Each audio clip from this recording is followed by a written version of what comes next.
is the Nigeria Economic Summit Group. They've scheduled the 7th and the 8th of October for the 25th Nigeria Economic Summit. The summit is the flagship event of the group and is expected to set a new agenda for the country. What would it be about? What would that event bring forth? I mean, the 25th of it, that means they've had 24. How productive have those other 24 been? Is it just another talk shop and all of that? But hey, we have two gentlemen in the house to help us understand what's happening. We have here Mr. Niyi Yusuf, who's the Vice Chairman of the NESG. Thank you for joining us. Thank you. Good morning. Also here is Nana Ude, who's the Co-Chair Planning Council for the 25th Economic Summit. Welcome. Thank you very much. Okay, so let me start with Mr. Vice Chairman. Mr. Yusuf, 25 times. So let's leave the 25th. Let's look at the 24 exams that you have taken. How successful would you say you've been? Did you score 5 credits plus English and maths? Thank you, and good morning, and thank you for having us there. So, I mean, it's an expected question.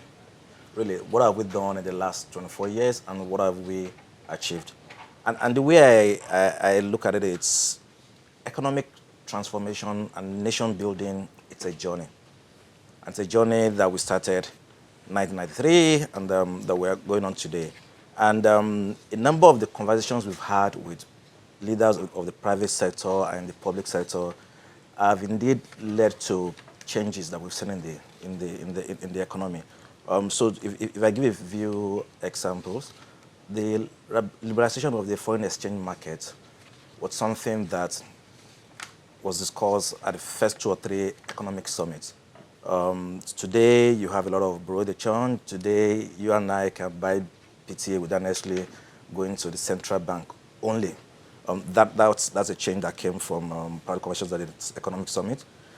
Today, we got more than 154 million Nigerians who have access to GSM mobile phone. That was a conversation that was kickstarted at one of the economic summits. Right, and so even though we've not been touting and pushing the successes that we've recorded, for us it's not about who, but about what.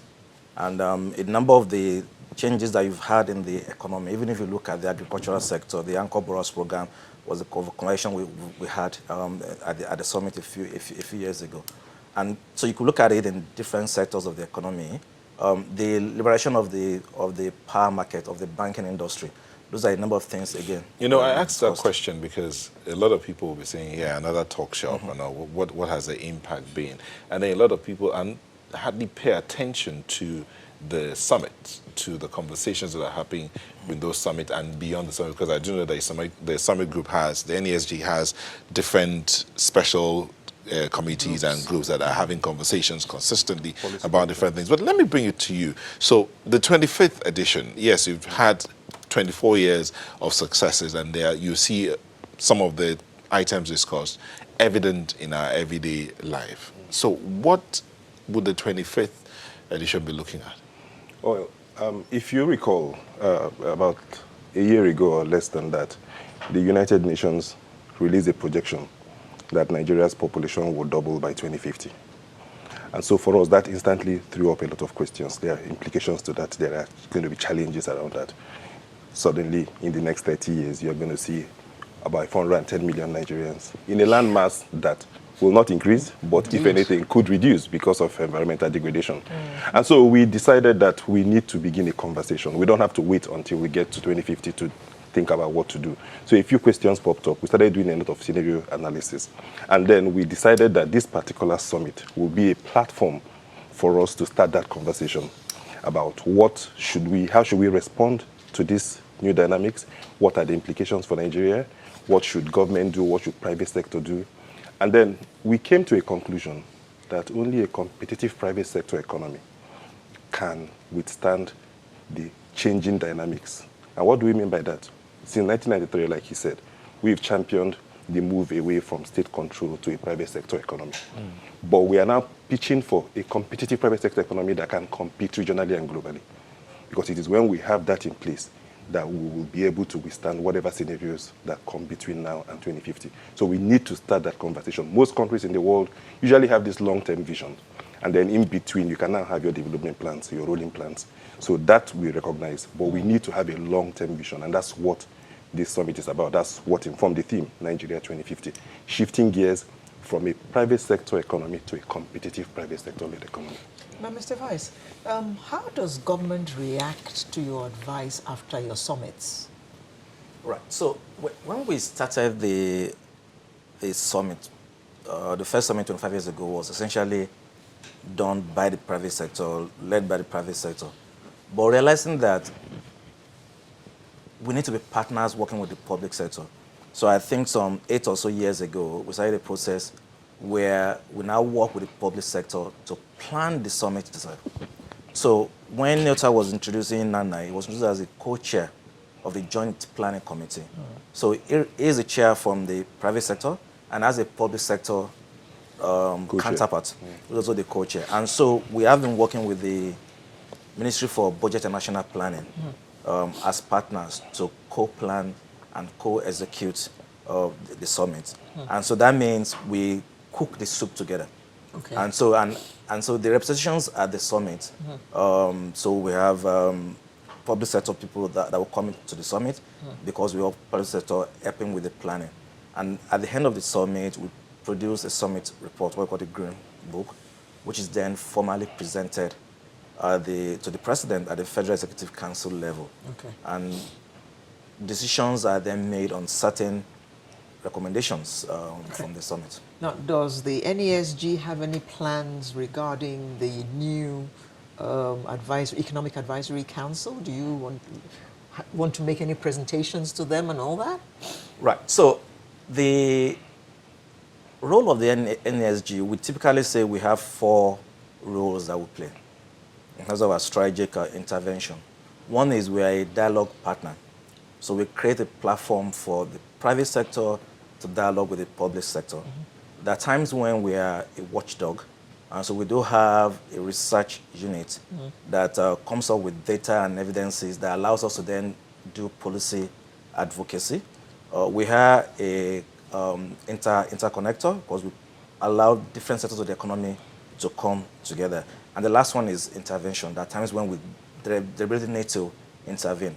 And so the Watchdog platform allows us to get various parties together, both private and public, to monitor implementation, to monitor execution. Now, the members of the Economic Advisory Council are well-known individuals, and a few of them have actually participated in a number of NESG programs in the past. And the chair of that council is the director of the NESG board.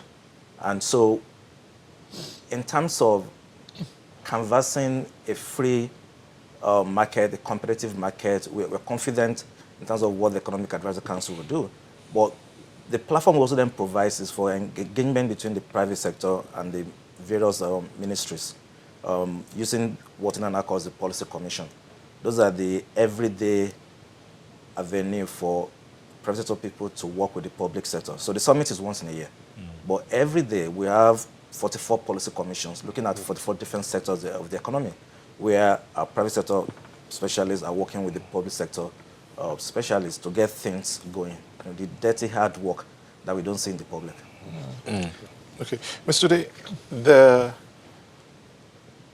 you talked about the theme for this year's summit, moving from a private sector economy to a competitive. Now, the key word there being the competitive private sector economy. How do you think how is the nation galvanizing towards that? I mean, from the conversations you've had, because apparently before the summit is like the peak. So conversations have been going on. Yeah. So how's the nation galvanizing towards that, attracting investment and all of that? Okay, so one of the things we've done is that we've identified 6 focus industries, because you realize that if we really want to achieve that, there has to be some focus. You have to set priorities. So like you said, working with the public sector, we've agreed on 6 focus industries around which we can create and sustain that competitive advantage. agriculture, manufacturing, creative industry, extractive industry, ICT, and financial services. We have also identified 12 accelerators of growth within those industries. And so one of the things we want to do at the summit is we're going to have 12 design workshops where this particular question you have asked will have to contend with that. Because, what we try to do is don't provide all the answers before the summit. It's a platform for a dialogue. And so we've just created the structure, we've created the platform for this conversation to happen. And so when we have all the participants in the room, we've given them different formats around which we can provide answers to this. But the guide is 6 industries, 12 accelerators. We've also gone as far as identifying what should be our measures of progress. How should we measure the progress we would have made? And on that, we've identified the human development indicators, poverty, income inequality, gender gap. You see, Mr. Yusuf talked about the fact that you have the policy commissions. You have the 44, I call them 44 units, looking at the different set of... It's really 11 policy commissions and 44 thematic groups around them. So each one has about 4 thematic groups. Okay. Yeah. 44 units in the NESG, looking at the different sides of the Nigerian economy. But Alera asked a question about the fact that the president has an economic advisory council now that's just come on board. You say you identified 6, I call them 6 pointers. 6 pointers, 12 workshops, and those pointers are going to be examined in those 12 workshops. Would that economic council be part of this entire conversation?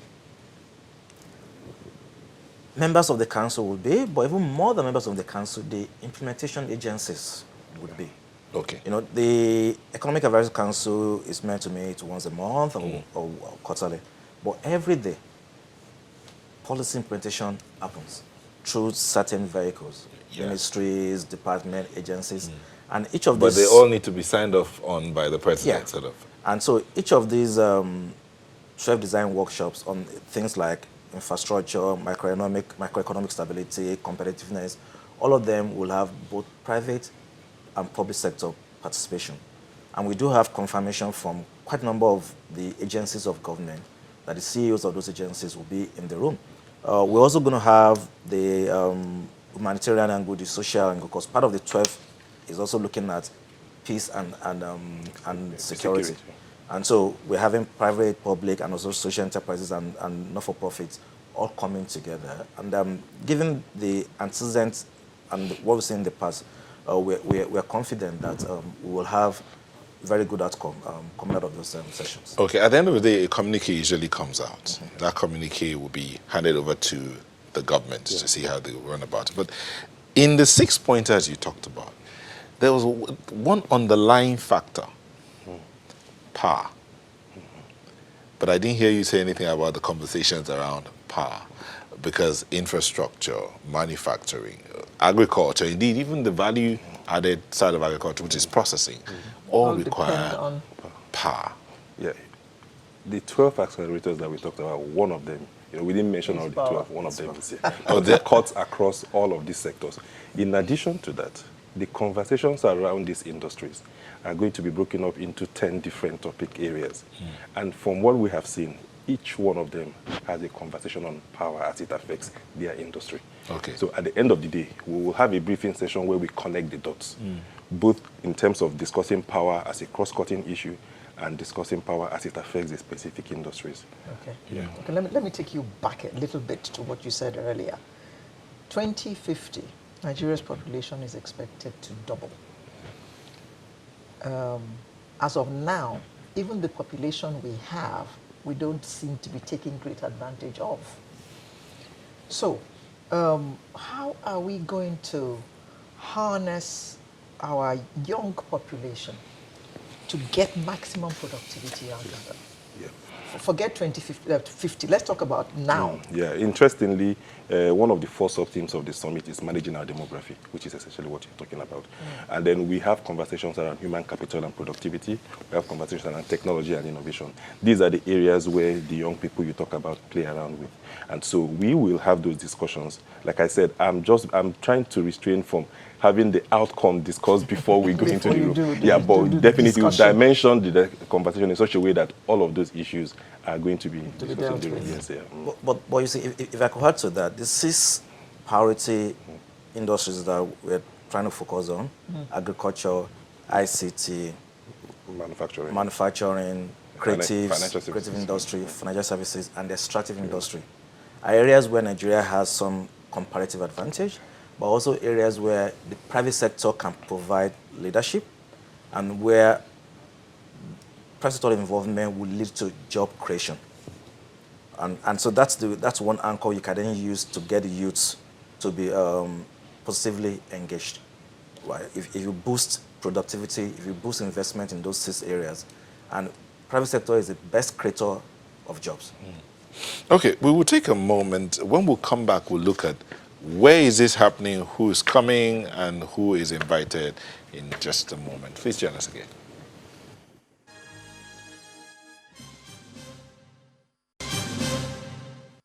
Welcome. We're still talking the Nigeria Economic Summit Group. They're planning their 25th anniversary and the 25th year, the 25th summit of the group. And so, Namdi, where is it happening? Abuja, Transport Hilton. Oh. That's where we've had it since the first summit in 1993. So it's like a constant? Yes, it is like a constant. Okay, Transport Hilton. When exactly? October 7th and 8th. Who and who is expected? There has to be pre-registration or anybody can walk in? As we can see that already, it's on the screen. Oh, yeah. 25 speakers. Wow. Okay, No, one we for, have more one than for that. each year. President. We actually have... Oh, the No, president. I just see the 25 Yeah. speakers, so one for each year. We actually have 35 sessions. Okay. And about 107 resource persons playing different roles, moderators, facilitators, huge. panelists. It's huge, yeah, really. It is, because it's a power-packed 2-day summit. Okay. And so, like you asked about who is expected, who has been invited, top policy makers. Did you say 2 days? 2 days, yes, 7 and 8. 107 resource persons Yeah, for 2 days. 2 days, yeah. Because we have many. Yeah, we have many parallel sessions. Workshops. We have 5 plenary sessions and 30 parallel roundtables, design workshops, My launch word. sessions. Yeah, it's work. Indeed. Logistic And, horror. It is. and all of this will be collated into a document. A green book. Yes, he talked about the green book that we'll present to the government, and then we'll also it will be the working document for all these policy commissions. Because what then happens is that the policy commissions will take the green book and extract recommendations relevant to their To their own sectors, sectors. and begin to work collaboratively. Hopefully with the policy. begin to work. They do. I'm in one of them. I'm actually facilitating the Infrastructure Policy Commission, and we are always meeting with all the people in the ministries. When of I say works. hopefully, I mean the ministry guys, They the are, government yeah, are there. yeah, They yeah. always They speak are, up those yeah, things. substantially, yes. Yeah, Okay. they do. Who's expected? Exactly. Who's expected? Top corporate CEOs, top policy makers, a lot of experts in different sectors and industries, young people, civil society leaders, like you talked about. We actually have a session for emerging leaders. We have a session on day 2 for emerging that we've identified 4 of those. Hold on. leaders. Let me bring this, Mr. Vice Chairman. When you talk about the young people, because a lot of young people like these old men are going there to talk again. So what's our own another economic summit group? Right. How is that benefiting the young? How is that benefiting the youth? I mean, these people, yeah, Right. So I count myself as a young man. as a young man. At least my wife believes so, and I also strongly believe so. But on a serious note, so 3 years ago we started what we call the NESG Startup Pitch Event, where we get young guys who have great, interesting ideas to come and pitch to a panel of potential investors, and that started 3 years ago. And that was because Dragon's Den? yeah, something like that. And that was because we realized that we need to have deliberately opportunity to get more young Nigerians to be part of this of this conversation.